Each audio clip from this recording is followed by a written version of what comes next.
In July 1518, a woman walked into the streets of Strasbourg and began to dance. She danced for hours, then days, then weeks. Within a month, over 400 people had joined her. They danced until their feet bled. They danced until they collapsed from exhaustion. Some danced until their hearts gave out. They couldn't stop, even when they wanted to.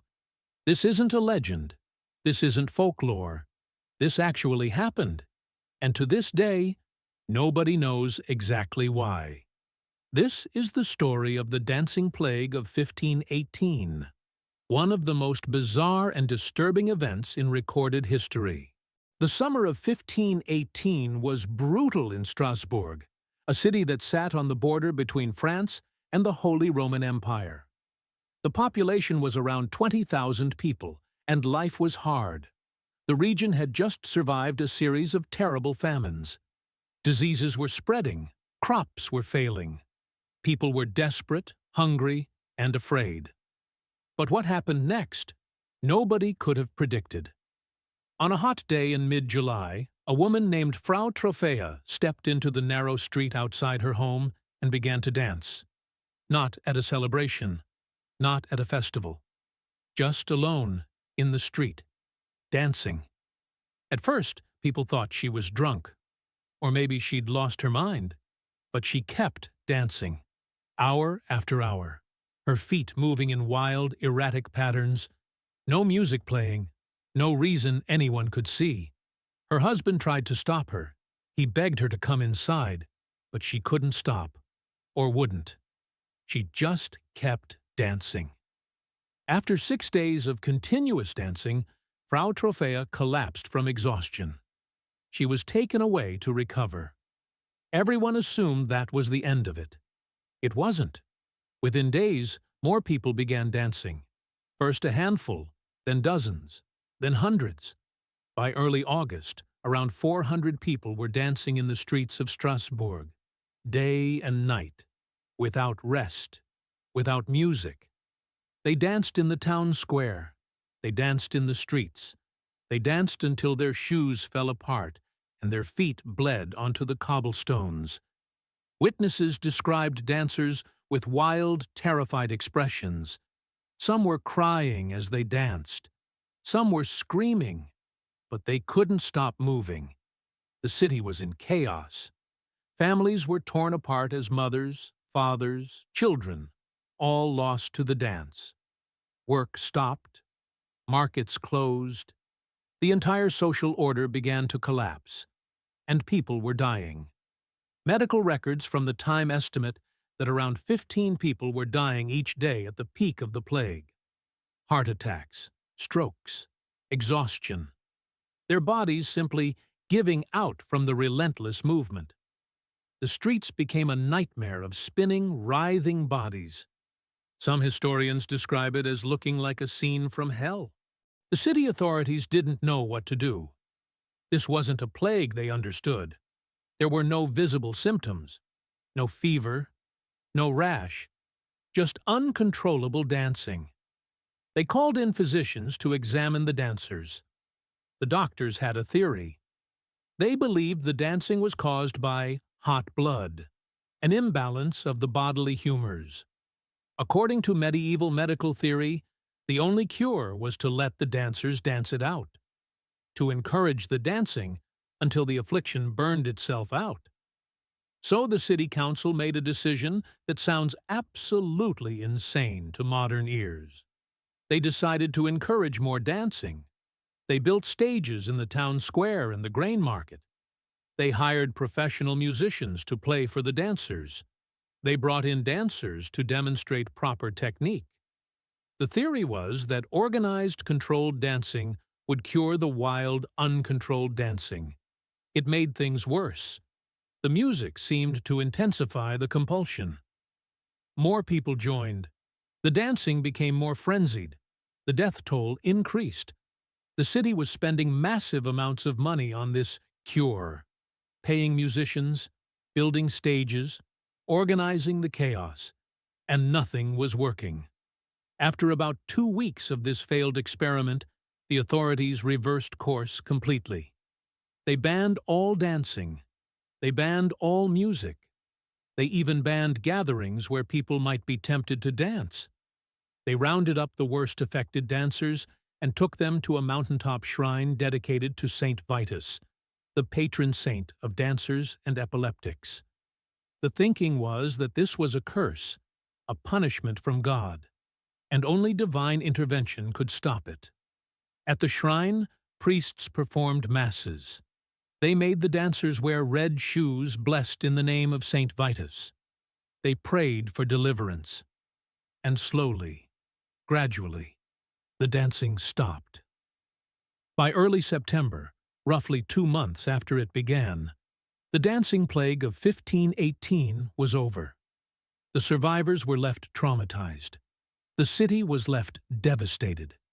And everyone was left with the same question. What the hell just happened? For over 500 years, historians, scientists, and medical experts have tried to explain the dancing plague of 1518, and there's still no definitive answer. Here are the main theories. Theory 1. Ergot poisoning. Some researchers believe the dancers consumed bread made from rye infected with ergot fungus. Ergot contains compounds similar to LSD and can cause hallucinations, convulsions, and uncontrolled movements. The problem with this theory? Ergot poisoning typically causes people to curl up and convulse, not dance in coordinated patterns for weeks. And it would have affected far more than just the dancers. Everyone was eating the same bread. Theory 2. Mass psychogenic illness. This is the theory most historians now accept, also known as mass hysteria. The idea is that extreme psychological stress, from famine, disease, and religious fear, created a perfect storm for mass psychogenic illness. People genuinely believed they were cursed to dance, and their minds made it real. Think about the context. These people lived in a world where dancing plagues were known to happen. There had been smaller outbreaks before. The fear was already there. In times of extreme stress, people can develop physical symptoms with no physical cause. Their belief becomes their reality. And once it started, it spread. You see your neighbor dancing uncontrollably. You hear about dozens more. You're already terrified and starving and desperate. Your mind starts to believe it could happen to you. And then it does. Theory 3. Religious ecstasy gone wrong. Some historians point to the religious cults and practices of the time. There were groups that practiced ecstatic dancing as a form of worship or penance. Perhaps what started as voluntary religious dancing spiraled into compulsion, reinforced by group psychology and the extreme stress everyone was under. Theory 4. Deliberate protest. A few researchers have suggested the dancing was a form of social protest, a way for the powerless to express their suffering and rage in a society that gave them no other outlet. Dancing until you died was a way to be heard, to make the authorities pay attention, to say, "Look what you've done to us." The problem? The dancers seemed genuinely terrified and unable to stop. This wasn't performance. This was suffering. The truth is, we'll probably never know for certain what caused the dancing plague of 1518. What we do know is that it happened. The historical records are clear and consistent. Hundreds of people danced. Many died. The city was thrown into chaos. And it wasn't even unique. Similar dancing plagues occurred throughout medieval Europe. Smaller outbreaks in Germany, Switzerland, the Netherlands. Always during times of extreme stress. The 1518 outbreak was just the largest and best documented. So what does the dancing plague of 1518 tell us? First, it's a reminder of how powerful the human mind is. Whether this was ergot poisoning or mass hysteria or something else entirely, The mind clearly has the power to override the body's survival instincts. These people danced, even though they knew it might kill them. They danced until their feet bled, until their hearts gave out. The compulsion was stronger than their will to live. Second, it shows how social and psychological contagion works. When you're surrounded by people experiencing something, when everyone believes it's real, when the fear is everywhere, it becomes incredibly difficult to resist. Your rational mind might say, "This doesn't make sense." But your primitive brain, your social brain, is screaming, "Everyone else is doing it. You're next." Third, it's a window into how people cope with mass trauma. The residents of Strasbourg in 1518 had endured years of famine, plague, and suffering. They had no therapy, no support systems, no way to process collective trauma. So their bodies processed it for them, in the strangest, most terrifying way possible. And here's the disturbing part. We're not that different from them. We like to think we're more rational, more scientific, more in control. But mass psychogenic illness still happens today. In 2011, dozens of teenagers in upstate New York developed sudden tics and seizures. No physical cause was found. Mass psychogenic illness. In 2012, factory workers in Cambodia started fainting in massive numbers. No toxins were found. Mass psychogenic illness. The specific symptoms change with culture and context. In medieval Europe, it was dancing. In modern times, it might be tics, fainting, or mysterious illnesses, but the underlying mechanism, the mind's response to unbearable stress, spreading through social networks, that's the same. The dancing plague of 1518 wasn't just a bizarre historical anomaly.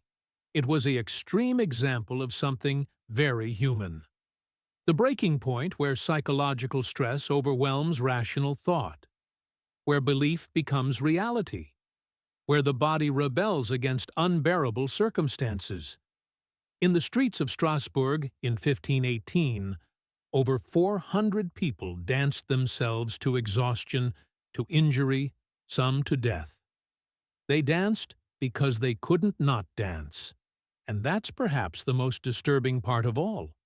Because if it happened to them, ordinary people, living ordinary lives, pushed past their breaking point, it could happen to anyone, even us.